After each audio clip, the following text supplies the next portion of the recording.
Assalamualaikum warahmatullahi wabarakatuh. Saudara-saudara mahasiswa Fakultas Syariah dan Ilmu Hukum Universitas Islam Negeri Sayyid Ali Rahmatullah Tulungagung, serta sahabat-sahabat pemirsa dari manapun Anda berasal dan dimanapun Anda berada. Pada video ini saya akan membahas tema tentang pemikiran ulama Indonesia berperspektif gender. Video ini adalah materi untuk mata kuliah Hak Asasi Manusia dan Gender. Saudara sekalian, pada video-video sebelumnya saya sudah menjelaskan tentang inti tentang ketidakadilan gender, tentang keadilan gender, tentang parameter kesetaraan gender, kemudian tentang pandangan antara hubungan antara Islam dan gender. Di dalam pandangan tentang Islam dan gender ada dua pendapat secara garis besar. Ada yang berpandangan bahwa Islam dan gender adalah dua hal yang bertentangan, sedangkan pandangan yang satu, Islam dan gender adalah pandangan yang memiliki keselarasan di banyak hal.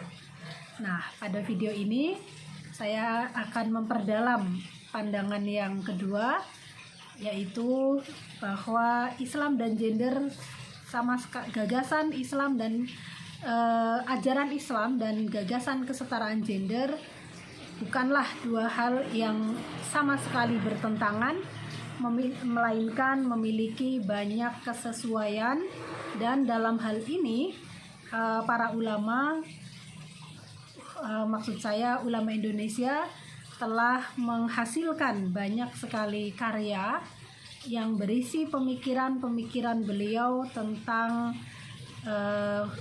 Islam dan gender. Ulama yang kita bisa temukan karyanya sampai saat ini itu jumlahnya ada puluhan, bahkan mungkin ratusan ulama zaman sekarang. Nah, namun sebelum kata gender itu sendiri populer, salah satu ulama lokal Indonesia ada yang sudah pernah berpikir atau menghasilkan pemikiran fikih yang berperspektif gender. Beliau adalah Syekh Muhammad Arsyad Al-Banjari dari Kalimantan Selatan. Beliau lahir di Martapura, ibu kota Kabupaten Banjar, Kalimantan Selatan. Kemudian belajar di Mekah selama puluhan tahun, 30 tahun kalau tidak salah belajar di Mekah. Yang dipelajari di sana ilmu-ilmu tentang Al-Quran, hadis, fikih, dan sebagainya. Nah, kemudian pulang menjadi mufti atau menjadi penasehat Kesultanan Banjar, dan setelah itu menulis banyak kitab dalam bahasa Melayu. Kitab yang paling terkenal adalah Sabilul Muhtadin. Nah, kitab ini berbahasa Melayu, isinya tentang fikih. Yang akan saya bahas adalah pemikiran beliau tentang harta bersama. Pada kitab-kitab fikih klasik, misalnya fikih mazhab 4, Imam Syafi'i, Imam Hambali, Imam Hanafi, dan Imam Maliki, harta di dalam perkawinan itu tidak terjadi percampuran antara suami dan istri. Jadi suami memiliki harta sendiri, istri juga memiliki harta sendiri. Maka kalau suami punya uang 1 miliar misalnya, nah itu adalah uang pribadi suami, kecuali yang dia serahkan kepada, kemudian suami itu berkewajiban memberikan nafkah. Nah, sebagian dari uangnya setiap bulan atau setiap hari atau setiap minggu diserahkan kepada istri, dan yang sudah diserahkan untuk istri itulah harta pribadi istri. Dalam konteks ini beda dengan apa yang dipraktekkan pada masa sekarang, di mana nafkah yang diberikan oleh suami itu dipakai untuk belanja rumah tangga. Jadi istri pada era sekarang pada umumnya itu dititipi uang belanja. Suami bekerja, istri dikasih, silahkan dikelola, didistribusikan untuk semua keperluan rumah tangga, seperti bayar listrik, beli beras, bayar sekolah anak, dan sebagainya. Sedangkan dalam konsep fikih yang namanya nafkah itu berbeda dengan biaya rumah tangga. Nah, maka selain maka kewajiban suami adalah membiayai belanja rumah tangga sekaligus memberikan harta khusus untuk istri, di mana harta itu menjadi milik pribadinya yang bisa dinikmati dia sendiri, bukan didistribusikan untuk keperluan keluarga. Misalnya untuk keluarga, suami memberikan uang 5 juta, untuk istri pribadi dia memberikan 1 juta. Nah, dari uang itu maka istri punya harta pribadi, pemberian dari suami. Karena harta pribadi maka tidak boleh diambil lagi oleh suami, seperti halnya mas kawin, sudah diberikan ya tidak boleh diambil lagi kecuali istrinya ridho. Nah, jadi konsepnya dulu seperti itu.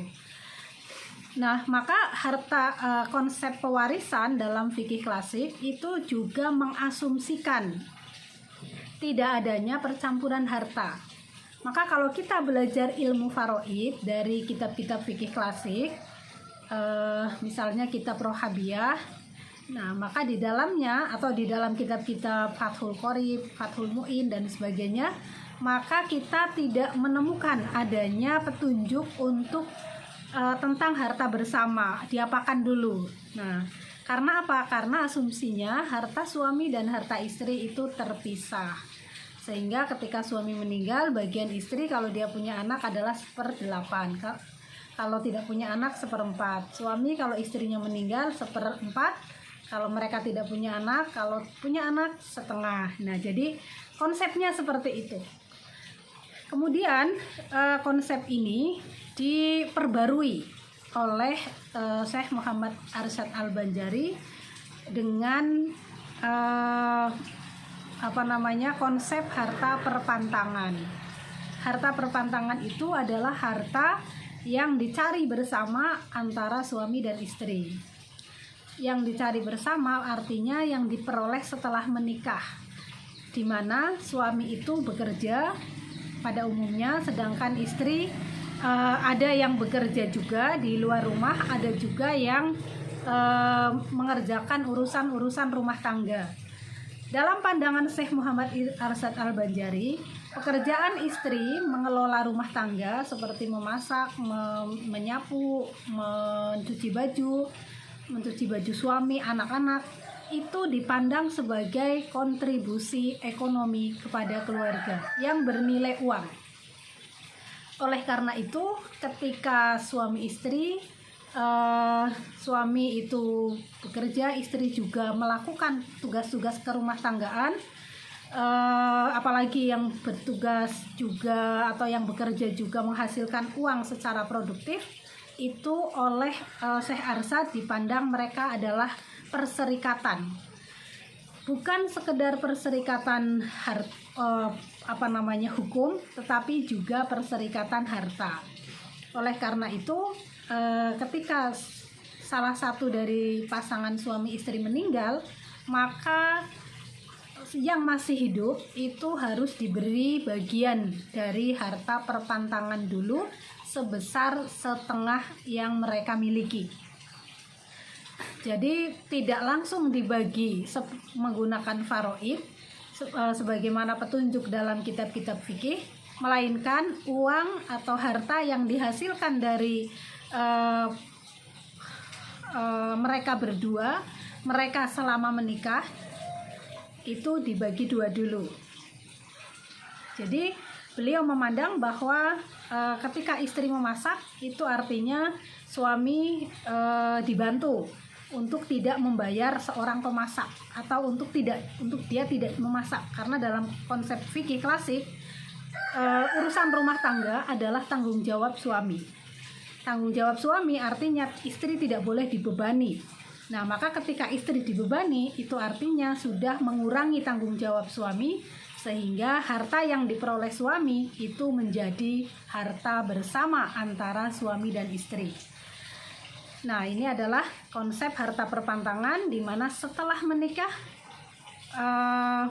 uang yang dihasilkan dari bekerja, baik sumbernya dari suami saja maupun dari suami dan istri, itu adalah harta bersama yang ketika salah satunya meninggal, yang masih hidup berhak atas setengahnya.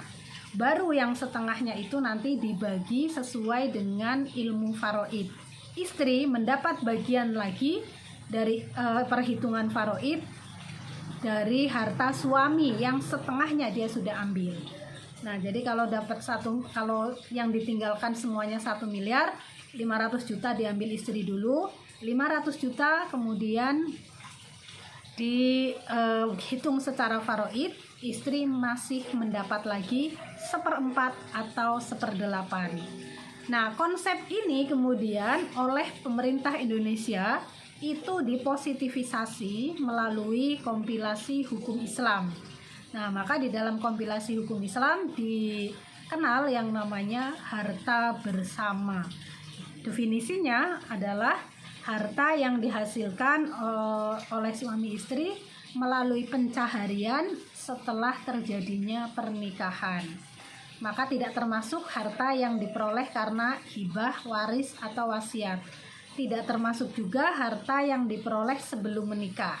Nah, ini adalah satu contoh pemikiran ulama Indonesia yang berperspektif gender yang dihasilkan pada masa jauh sebelum kemerdekaan, sekitar tahun 1800-an, dan kemudian oleh pemerintah Indonesia dijadikan dijadikan inspirasi untuk menjadi substansi dari hukum positif, yaitu kompilasi hukum Islam. Kemudian saya lanjutkan, pada era sekarang kita juga dapat menemukan banyak pemikiran ulama-ulama Indonesia yang berperspektif gender. 3 yang saya mau tunjukkan karyanya di sini adalah Bapak Kiai Haji Hussein Muhammad. Beliau pengasuh Pondok Pesantren Arcawinangun, Cirebon. Kemudian ada Bapak Kiai Faqihuddin Abdul Qadir. Beliau menulis buku Qiraah Mubadalah. Nah, kemudian ada juga buku Argumen Kesetaraan Gender. Ini ditulis oleh Profesor Dr. Haji Nasaruddin Umar yang sekarang merupakan imam besar Masjid Istiqlal.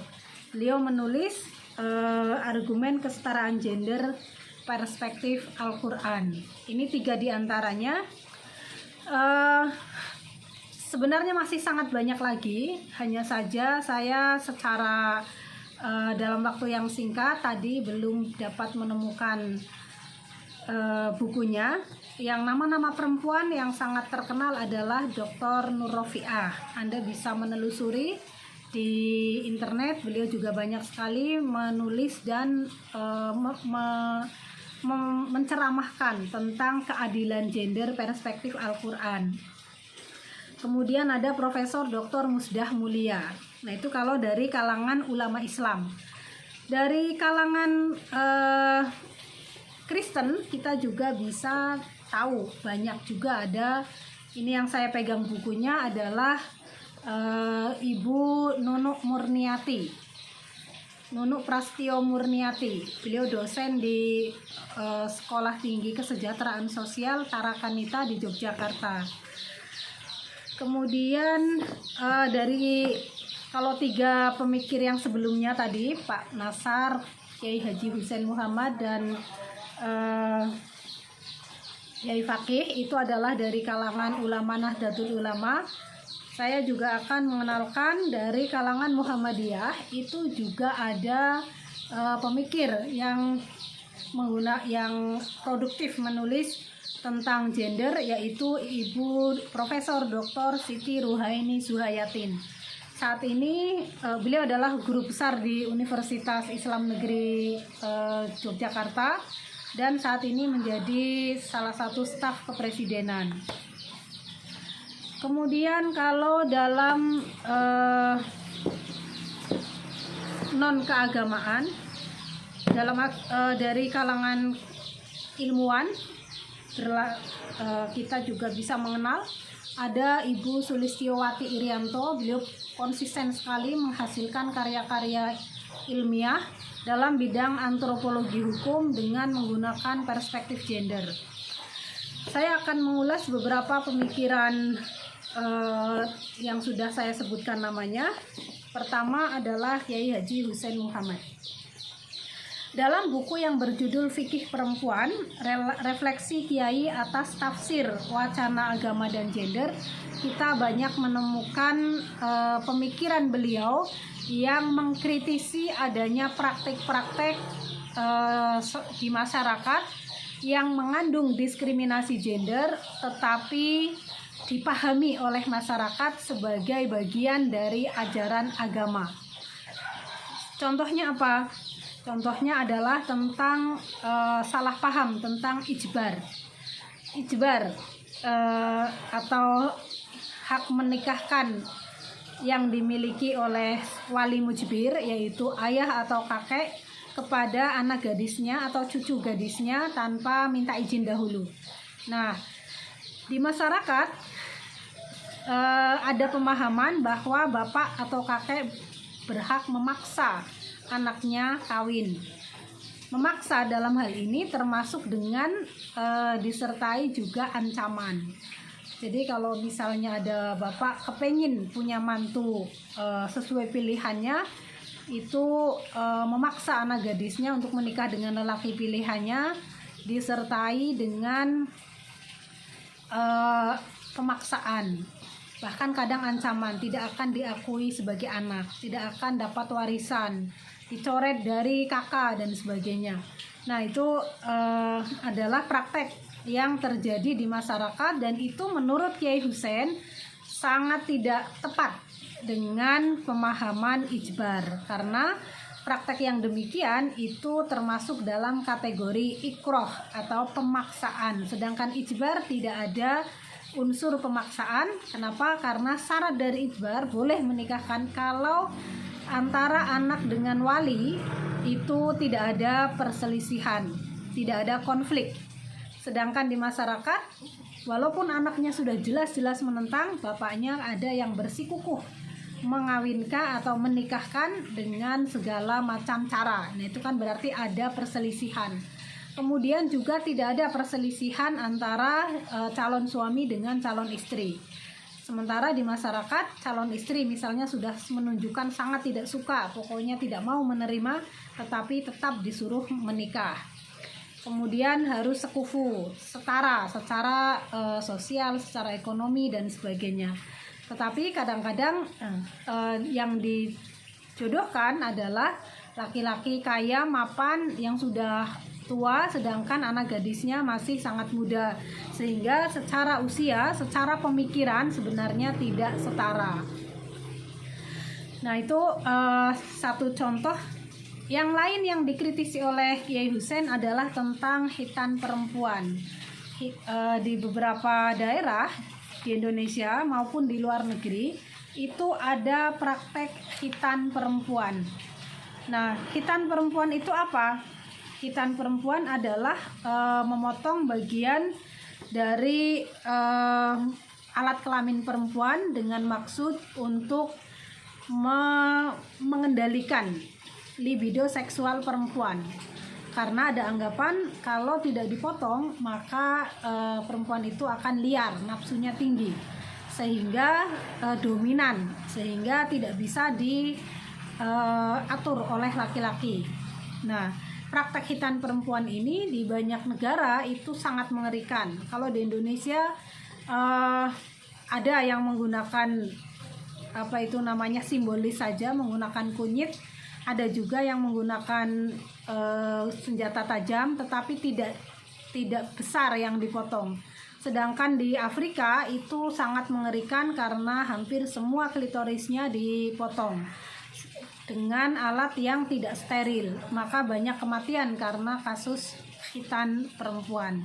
Nah, khitan perempuan ini seringkali dimaknai sebagai praktek keagamaan, khususnya Islam, dikarenakan ada hadis yang berbunyi yang ditafsirkan bahwa ketika ada dukun khitan perempuan, Nabi mengatakan potong sedikit saja karena itu adalah sumber kenikmatan perempuan, sumber kebahagiaan perempuan.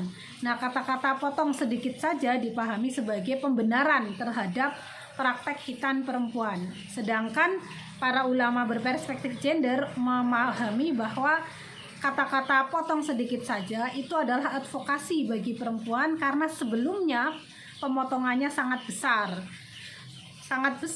sehingga resikonya pun besar. Dan Nabi mengatakan sedikit saja karena itu sumber kebahagiaan perempuan.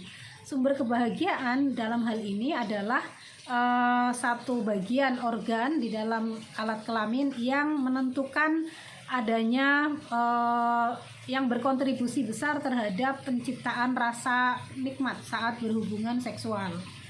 Nah, itu contoh, masih banyak pemikiran beliau di dalam buku ini. Saya lanjutkan pada karya Profesor Nasaruddin Umar. Nah, beliau mengatakan bahwa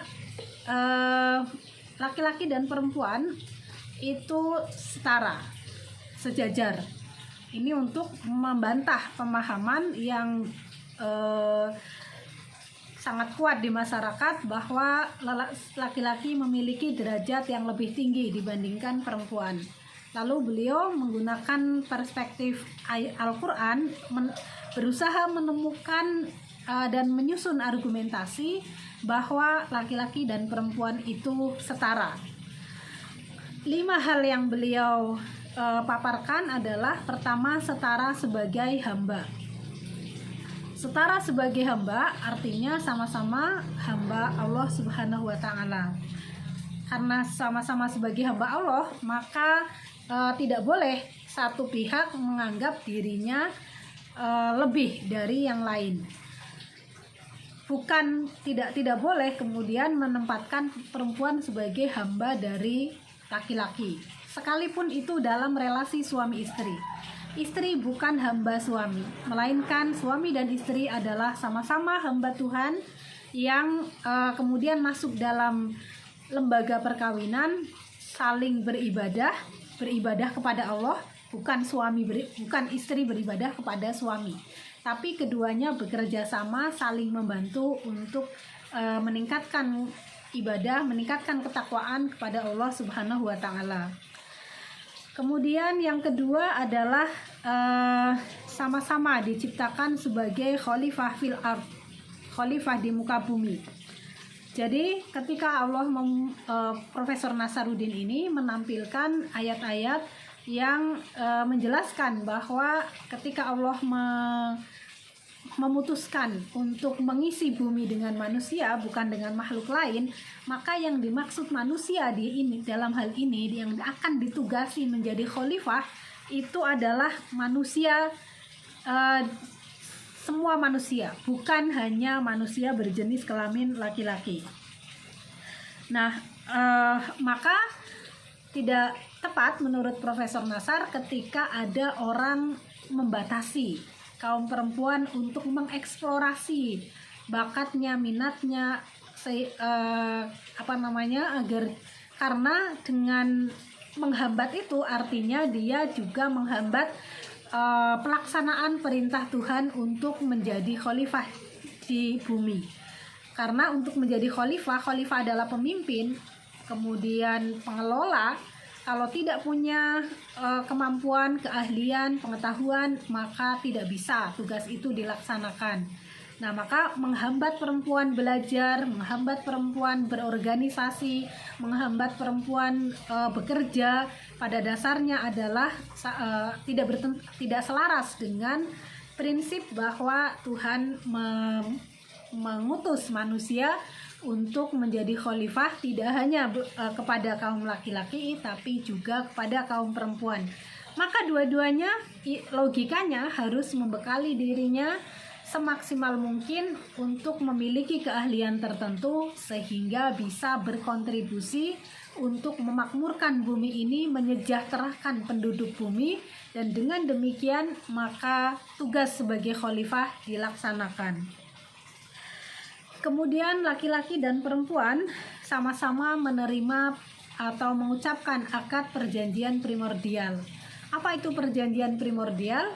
Perjanjian primordial adalah perjanjian yang dibuat antara manusia dengan Tuhan pada saat belum diciptakan.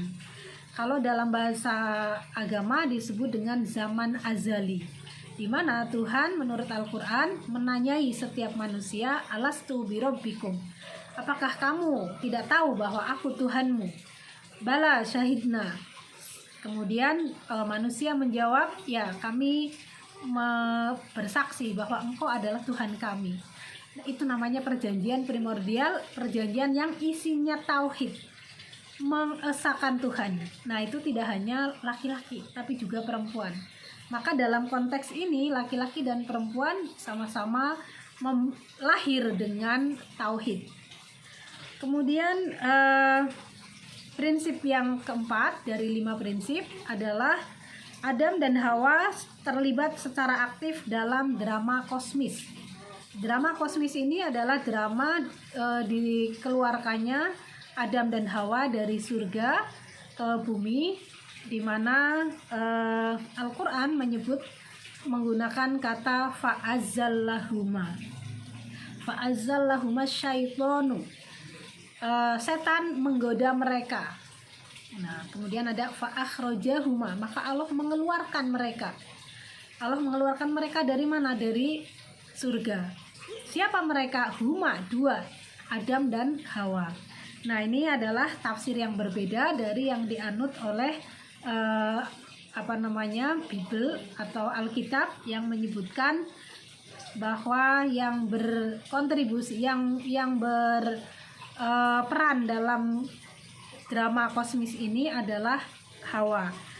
Secara aktif Hawa yang mempengaruhi Adam untuk memakan buah terlarang, sedangkan Adam hanya terpengaruh lalu kemudian mereka dihukum bersama. Sehingga dalam agama Nasrani itu ada konsep dosa warisan, dosa yang diwariskan dari ibu Hawa kepada kaum perempuan. Nah, sedangkan di Islam tidak ada. Laki-laki dan perempuan berpotensi meraih prestasi, sama-sama berpotensi meraih prestasi. Nah, banyak sekali ayat Al-Quran yang menyebutkan bahwa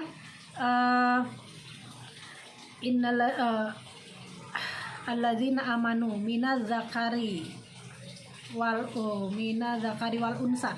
Saya lupa secara redaksional, tetapi orang-orang yang beriman baik laki-laki maupun perempuan, nah itu banyak sekali kata-kata yang begitu. Ada juga yang langsung menyebut wal mu'minuna wal mu'minat wal muslimuna wal muslimat wasolihuna wasolihat, wal muhsoni di dalam wal hafizuna wal hafizot, orang-orang yang setia baik laki-laki maupun perempuan, yang menjaga diri maksudnya. Nah itu dijanjikan balasan yang sama, yaitu surga, pahala. Sama dengan ketika menyebutkan ancaman wazani wazaniat wasariku wasariqot. Itu menunjukkan dua-duanya laki-laki dan perempuan berpotensi melakukan kebaikan, juga berpotensi melakukan keburukan. Nah jadi tidak ada konsep bahwa perempuan memiliki potensi melakukan kesalahan lebih besar daripada laki-laki, sebagaimana kadang-kadang diucapkan. Saya sering mendengar seperti itu. Perempuan itu akalnya 1, nafsunya 9, makanya dia sering melakukan kesalahan, dia banyak dosanya, makanya penghuni neraka itu banyak perempuan. Nah seperti itu juga seringkali disampaikan kepada masyarakat. Ada buku yang sangat menarik tentang tadi itu penghuni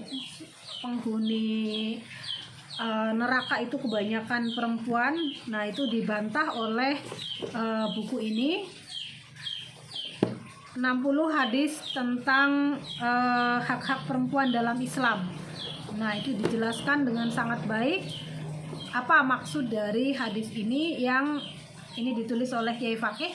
Itu sama sekali tidak menunjuk pada bahwa perempuan nanti akan menjadi atau akan dinas menjadi penghuni neraka paling banyak.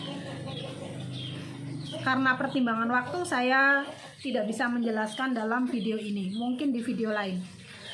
Nah, kemudian satu lagi yang ingin saya paparkan adalah tentang qiraah mubadalah. Ini konsep atau pemikiran yang dihasilkan oleh Kiai Fakihuddin Abdul Qadir. Beliau dosen di Institut di AIN Cirebon dan di ISIF Fahmina. Nah, beliau menyebutkan mubadalah itu artinya kesalingan. Kesalingan itu artinya timbal balik. Antara siapa? Antara suami dan istri. Jadi ini konsep kesetaraan gender di dalam perkawinan. Menurut Kiai Fakih, konsep perkawinan dalam Islam itu sangat mengandung kesetaraan. Nah, ini berbeda dengan banyak pemikiran yang berkembang di masyarakat bahwa suami memiliki derajat lebih tinggi daripada istri. Suami secara mutlak harus ditaati oleh istri.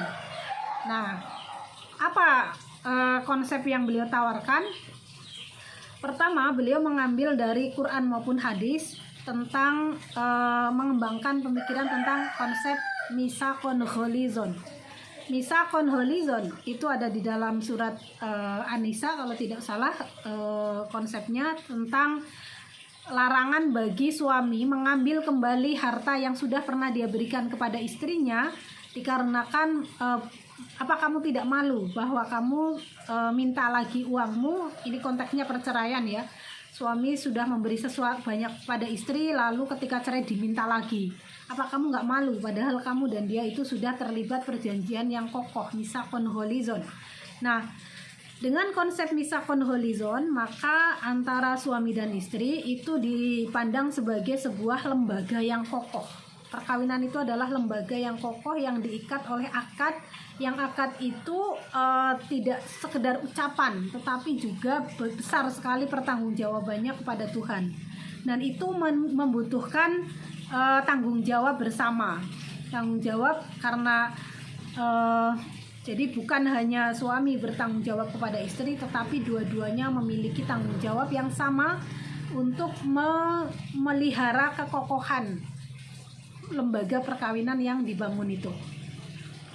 Yang kedua adalah zauj. Zauj itu artinya pasangan.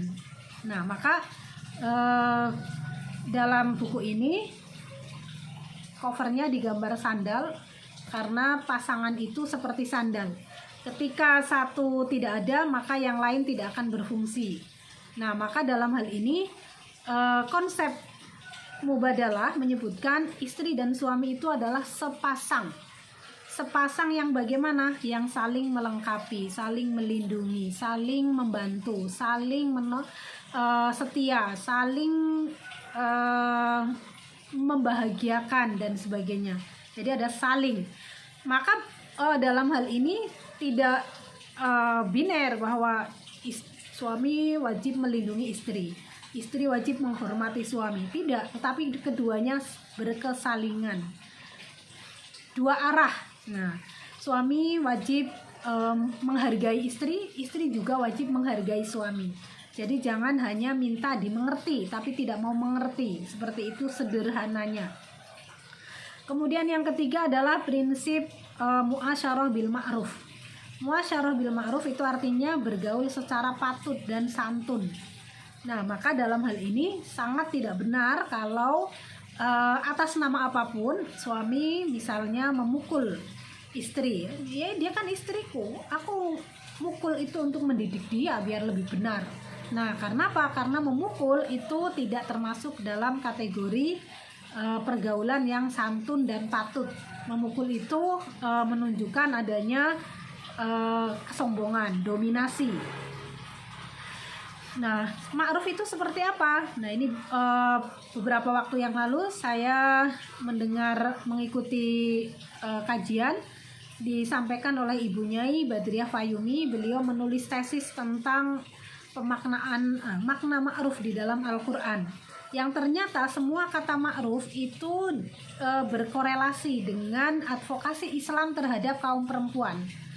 Nah, dalam hal suami istri, dalam hal menikah, bercerai dan sebagainya, semuanya isinya merupakan peringatan Al-Quran kepada para laki-laki agar memperlakukan kaum perempuan itu dengan santun, baik selama perkawinan, setelah ketika terjadi perceraian maupun setelah bercerai, termasuk memberikan iddah, memberikan nafkah masa iddah, memberikan kata-kata selama masa iddah itu adalah dengan cara yang ma'ruf. Nah, maka mu'asyarah bil ma'ruf itu adalah pergaulan yang santun. Kemudian yang keempat adalah prinsip musyawarah. Ini diambil dari ayat Al-Quran tentang penyusuan. Nah, di sana disebutkan Bapak Ibu bisa bermusyawarah untuk menentukan persusuan anak mereka. Nah, maka termasuk bapak dan ibu atau suami istri yang sudah bercerai, ketika masih punya anak yang dalam fase penyusuan, mereka harus bermusyawarah untuk menentukan dilanjutkan atau disapih. Kalau dilanjutkan, bapak yang membiayai, bagaimana caranya? Nah, maka ibu menyusui anak bersama. Nah, maka bapak wajib memberikan uang kepada mantan istri yang sedang menyusui anak dari bapak itu. Nah, itu ada konsep musyawarah. Nah, ini kemudian dikembangkan oleh Kiai Fakih. Konsep musyawarah itu tidak hanya berlaku bagi penyusuan saja, tapi bagi semua aspek persoalan rumah tangga. Nah, maka tidak tepat kalau hanya satu orang, baik itu suami atau istri, yang memegang kuasa untuk mengambil keputusan secara semena-mena, tidak memperhatikan pendapat pasangannya. Yang terakhir adalah antarodin. Antarodin itu artinya saling ridho. Nah, suami dan istri harus terus berusaha mendapatkan ridho pasangannya. Selama ini yang kita banyak dengar, istri wajib mendapatkan ridho suami, karena ridho suami adalah ridho Allah yang akan menjadi tiket ke surga. Nah, dalam konsep mubadalah ini tidak hanya suami yang memiliki kapasitas untuk memberi ridho kepada istrinya, tetapi sebaliknya suami juga perlu mendapatkan ridho dari istrinya.